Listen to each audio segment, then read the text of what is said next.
Hi and welcome to another Free.volous episode. Today I'm bringing you one of my favorite things to do on this channel, which is an up close and personal where I review a foundation and I spend the whole day with it on my face. And for you to know what I am bringing to the table, what we have on the testing table is a combination skin. It's been rainy and humid outside, so my skin is more verging on the oily side. I'm 41, so gravity is settling in. I have wrinkles and fine lines. I have had acne for over 20 years now, and the masks are really hitting me on the triangle area here around my nose. And I have a lot of hyperpigmentation that I usually tend to like to cover. So that's what we're working with.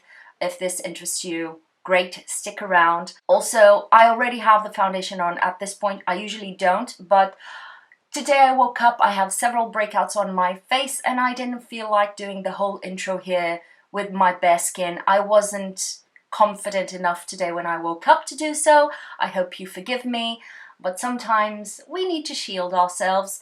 And also the other disclaimer is I'm using a mix of artificial lighting and natural lighting. I've tried a lot of combinations and this is the closest I can get to what I see with my own eyes that I can portray through the lens of the camera. So that's what we're working on. I'm trying to be as realistic as possible.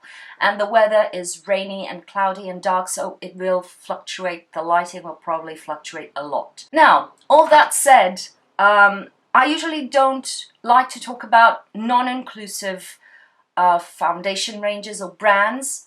I'm trying to be as inclusive as possible. I open an exception in this case for Korean and Japanese brands because their market is different. I'm buying directly from them, from the other side of the world, but they are penetrating the Western market with fantastic formulas very often, and I think it's a bit soon for us to expect, for us who have huge brands with a lot of money, making poor decisions and making non-inclusive shade ranges in the West, and it's a bit too soon for us to expect that Japanese and Korean brands will just out of the bat come out with very inclusive shade ranges. That being said, they need, if they want to really penetrate the market, please step up and be inclusive, because your products are great and I want to share them with as many people as possible, and you will make more money. You will make more money. What? You'll just sell more. Think about it. I've recently discovered that Taylor Wynn did a video on this foundation, or mentioned it at least. I didn't know about it. I love her reviews, her foundation reviews, and it was a nice coincidence. This got to me in January and I started using it, and I need to do an up close and personal on this one. So it was a coincidence, but here it goes. We have different skin types at this moment. This is the Purito Cica Clearing BB Cream. Mine is in 27 Sand Beige, which is the darkest color. It's a bit too dark for me. I think you can notice a little bit of a difference. But they only have two other shades, 21 and 23, I think. 21 is the palest pink, and 23 is a more neutral kind of mid-tone, but still really pale. I've bought 23 colors from other brands and they always look a bit too yellow and grey on my skin. So this was the one I could get. I'd probably get the 23 to mix though. But let's start with the claims. That's what I like to see and compare to at the end of the day. The claims are healthy looking glow, flawless coverage, UVA and UVB protection, although they don't disclose how much, vegan and cruelty free, and then EO, I don't know what that is, and fragrance free, which is always nice because less possibility of irritating someone's skin. And this is a Cica product, so it's meant for more sensitive skins. I would be as bold as to say that. Now let's go into I'm here on the Yesstyle website where I buy these products from. The price is €10.60. Other claims: a BB cream with sun protection shields your skin against UVA UVB rays while leaving a natural radiant finish, provides sheer coverage to correct and blur the appearance of uneven skin tone, formulated with moisturizing Cica extracts to strengthen the skin barrier and leave the skin moisturized. I will not go into the free from because but it's nice to know they don't have fragrance nor essential oils, which are actually potential irritants for the skin. Now, regarding the ingredients, they have titanium dioxide and other UV filters that will not be mineral, will be organic, which is really nice. They usually use very complex formulas for their UV protection. It has niacinamide, which is really good, several emollients, zinc oxide, which is another UV filter, Centella asiatica, which is great for the skin barrier, and then allantoin, nice skin conditioning, panthenol, glycerin, which is a humectant, really good, some dimethicones, which is obvious, and then at the end here, adenosine improves wrinkles. That's nice to know. And then at the end they have the iron oxides, which are the colorants, which are the pigment for the formula.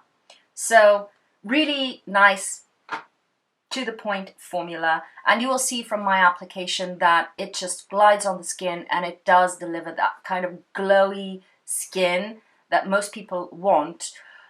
It does stay slightly sticky to the touch when I'm experiencing it, when I'm touching it, but then you can lightly set it with a bit of powder and it will go right into place. So I will show you my application and I will be back. Nothing like picking a bad skin day to give these things a try on camera. As I may have told you, this is a bit too dark for me, but we're going to ignore it. I think I will soon order a lighter color to mix. Taking my fluffy brush.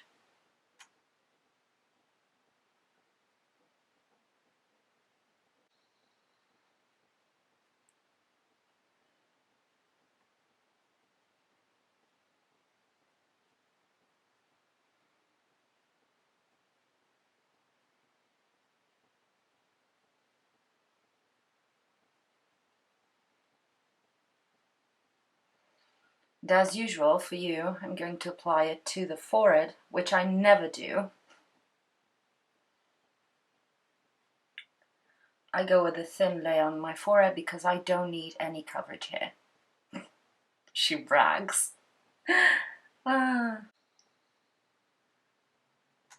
This does not oxidize further when applied, which is nice. I'm going with a lighter layer now, just on my problem areas, which are obviously my chin and the cheeks where I have my hyperpigmentation and my little moustache. This is such a creamy formula that I'm not going to force it on my skin to create a lot of coverage because it is creamy. It does set, but you will see.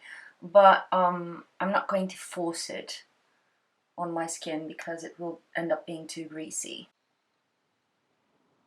By that I mean I'm going to use a concealer. It spreads. I think these kind of BB creams that are Japanese and Korean, they have some sort of a magic to them, which no kind of European or United States or Canadian or whatever product can mimic. I don't know why. Now I'm going to take what's left on my hand here. This spreads quite easily, and I'm going to go just to finish off all around, just patting it in, but it does have a super smooth finish. You don't need to do much to blend it into the skin. It doesn't look curdled, and I have that tendency all around my chin. So here it is. I'm going to do an up close, no concealer. Full disclosure, in front of me I have a ring light. It is really dimmed down just to balance everything out, or else it will look really weird. On my right side I have artificial lighting with an improvised soft box, and on my left side I have natural light. I'm going to proceed with my makeup.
So that was the application. As you can see, it went like a dream on my skin and it looks beautiful. And if you have oily skin, yes, you can powder it down and take down that tackiness that most oily skin folks don't like. You can just powder it down a little bit, but the glow will still go through the powder without the sticky feeling. So I'm sort of touching here where I have most of my glowy areas, and at the moment it's not sticky. It is a bit more on my forehead where I didn't set as much, so it's a good indicative. In terms of setting into lines, it's a bit too early to say, although I've been talking for enough time for it to start showing on. But on around my mouth, my nose and nasolabial folds, that will always happen. Just so you know, it's impossible to make it not set, both around my nose and on my nasolabial folds.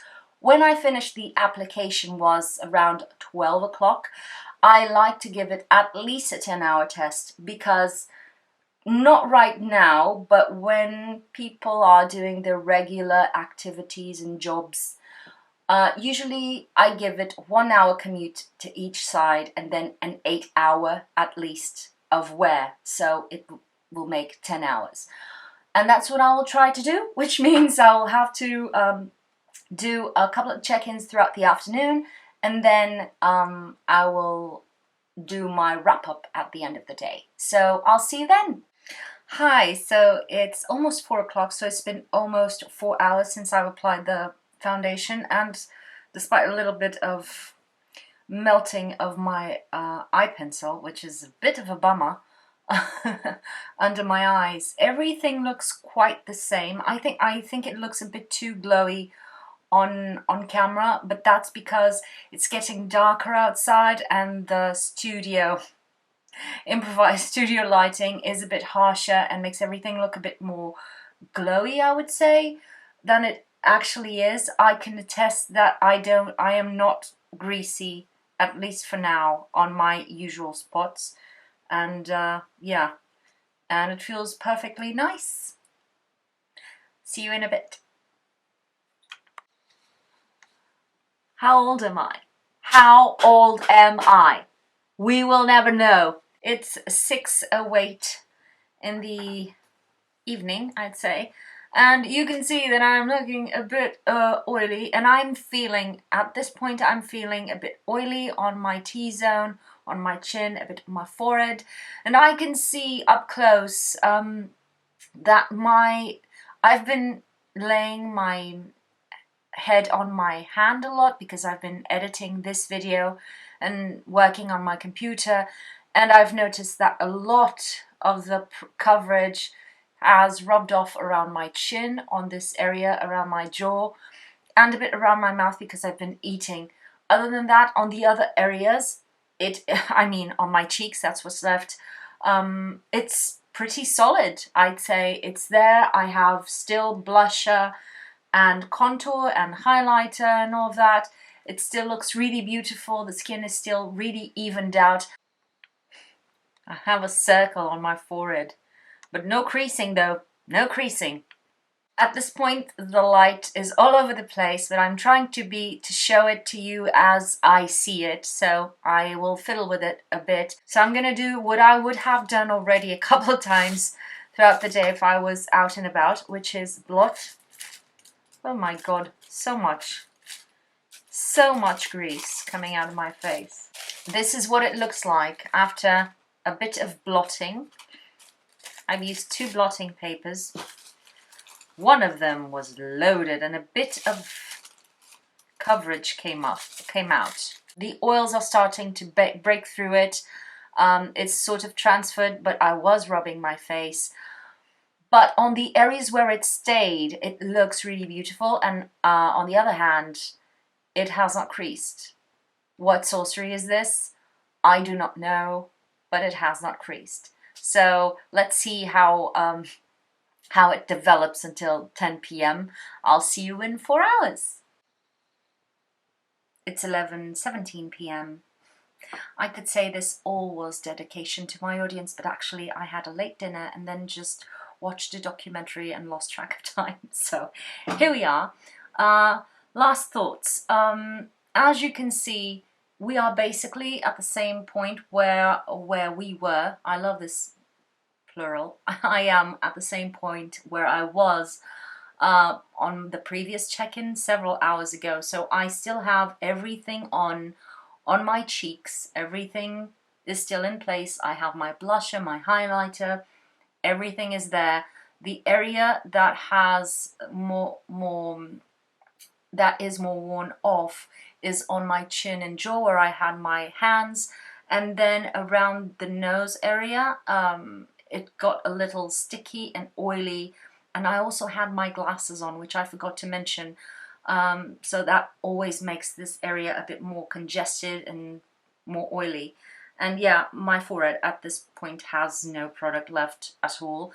One thing I shall say, this did not crease, which is fan-bloody-tastic. My overall impression, I should say that this is one of my favorite foundations that I've ever tried, and it's almost as good as CYO Life Proof, and the only difference would be, I'd say, apart from the shade range, would be that it's not as long wearing, but it does fade with a lot of dignity. It never curdles, it never looks weird, it never looks cakey, it never creases, which is something that really matters to me. I prefer things to wear off than to crease, and it's really hard to find something that does not crease.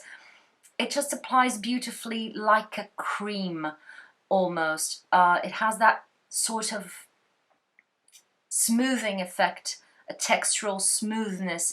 Everything becomes really evened out in terms of how it looks. Nothing looks bumpy or textured on the skin, which is gorgeous, and it has that glow that does not look oily, at least when you first apply it. Of course, I would say that if you are oily, this could go for many skin types. I would risk saying, I would say that if you are really oily, maybe not the best one for you. If you are combination too oily like I am, you can make it work even longer and in a better state than I did by using primers, by adjusting your skin, your skincare, and also setting and reapplying a bit of powder throughout the day maybe. The skin looks dewy even through powder, so you don't have to worry about losing that luminosity just because you have to set the foundation. Of course, it goes a little bit more mattified, but it's not matte. It always looks at least satin. It works beautifully with creams, of course, and it works beautifully when set with a powder and then with other products on top. Everything blends without any effort. It doesn't get eaten up, which is something that happens a lot on me. the products and the colors stay there, which is really nice. I wouldn't say this is one of those that you touch and it immediately starts transferring and feeling gross and sticking to your fingers and moving everywhere. I would say that if you have a bit more of oil production to your skin, it will start to feel like it's sliding off, but it's easy to set back in place. And of course, a lot of rubbing with masks and stuff we can't avoid. But other than that, if you don't keep touching your face like I do, it will last you a fair amount of time, as my cheeks can attest. It has a terrible shade range, and that is a huge downside. I wish everybody could be able to try this foundation. And the other downside for me is the fact that it's not easy to get a hold of. I get mine through Yesstyle, and it takes quite a while. They have some availability issues. You may purchase something that is not immediately available on the website, and that you will have to wait a few days to be, or up to 20 days to be shipped. So it kind of is a bit annoying, I would say. If you have some recommendations of other places where we can buy the BB cream, because I can find Purito stuff in the other stores online, but not the BB cream, and I need it in my life. So let me know and share in the comments below, because we all need to know. Now, addressing the SPF debacle with Purito, basically, if you don't know, they have one of the most best-selling SPFs, which is the Centella Asiatica SPF, I think, something like that. And they had an SPF 50. They had the product tested, and it came out as an SPF 50. So they marketed as an SPF 50. And people started to get sunburns. Someone had the SPF actually tested, and they found out the SPF was only 20. So that was the reason why the SPF was not working as it should. Purito just stepped up and said, okay, we have a problem. They explained how they got to the SPF 50 number, and they recalled everything. They gave money back to people, and they are not doing SPF claims on their products while their products are being tested again by another entity, I would say. So I do not expect companies to be perfect. I expect them to own up to their mistakes, own up to their responsibilities, and have a good ethic, a good work ethic, and be upfront. And that's what they actually did. They owned up to the mistakes. They did something about them. They didn't run away with the money. They didn't just sweep everything under the rug. They actually did something to make things better and to solve, and they owned up to, we were mislabeling a product, although we didn't know we were. So I don't have a problem with Purito, at least for now. If evidence shows that they were being arseholes, well, we'll talk more about it. Up until then, highly recommend this foundation. If only they had more shades. That was a big one, but it was a fun one. I like these videos. I hope you have enjoyed this video. If you have, please let me know with a like, comment down below, and let me know which are your favorite foundations for the moment. What are you looking for in a foundation? And recommendations of foundations for me to try and do more videos like these and see how it works for my skin.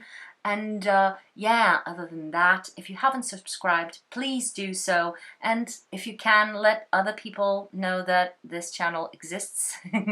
And as usual, thank you for spending your time on me, and I'll see you on my next video. Bye!